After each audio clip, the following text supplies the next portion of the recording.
ABC News correspondent from the White House, joins us right now. Well planned on the part of the president, or he just was sitting there and didn't have anything to do for a minute or two and just thought he'd fire off a tweet?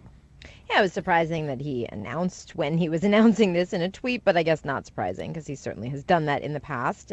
He likes that element of suspense, and it gets everybody talking about it last night and again today, heading into that 2 p.m. Eastern Time announcement here at the White House.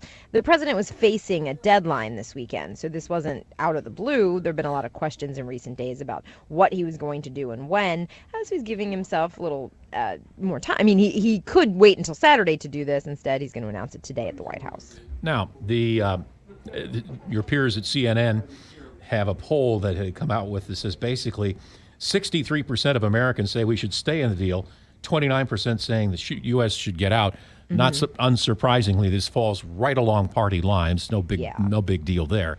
What are the repercussions if the United States says we're out of this whole thing? I mean, worst case would be the whole thing falls apart and Iran could restart its nuclear activities with no international monitoring. That's what some of the critics of what the administration is considering will say, that at least under this deal right now, there are mechanisms in place for inspectors to go in and monitor what Iran is doing. If the deal framework falls apart, that doesn't happen.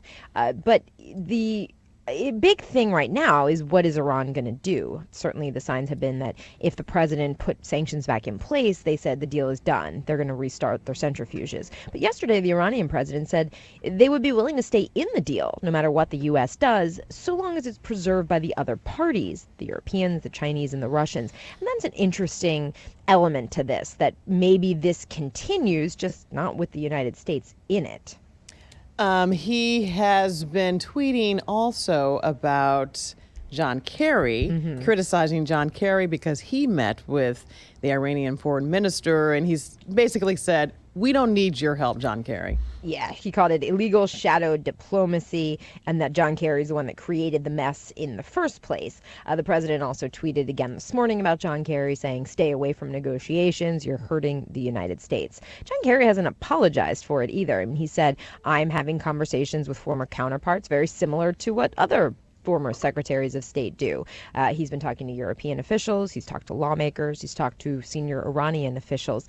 So notably, he's not denying it, and he's also not saying he shouldn't be doing it. I find it interesting that if the United States pulls out of this agreement, that Iran says, well, we're still willing to continue with the other nations.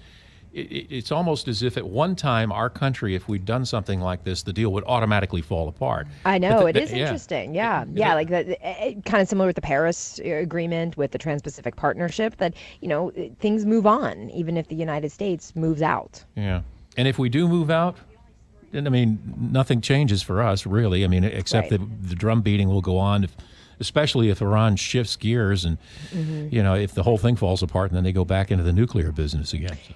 Yeah, and you know, not having a seat at the table then. You know, right now there are still conversations going on about how to fix, tweak, you know, update the agreement.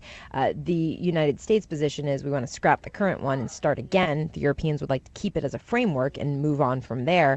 If the U.S. pulls out and then everything continues as is, it just means the United States isn't a part of that ongoing conversation. And it seems as if, you know, pattern, historically, if people are telling the president not to do something, then he will do the opposite as well.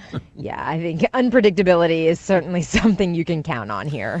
All right, one final thought before we go, just as a passing observation. I saw the First Lady yesterday speak in the Rose Garden, I guess it was. That's the most I've ever heard her speak.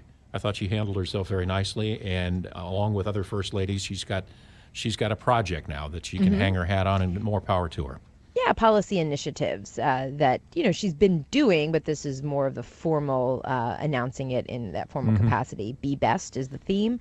It was, you know, more most extensive, high-profile remarks we've seen her give on something substantial instead of just, you know, an event here at the White House. And and the president was there. The whole cabinet, it looked like, was sitting in the Rose Garden for it. So clearly they were trying to show that this was a very big deal. Karen, thank you for the time. Have a great day. Karen Travers, ABC News correspondent.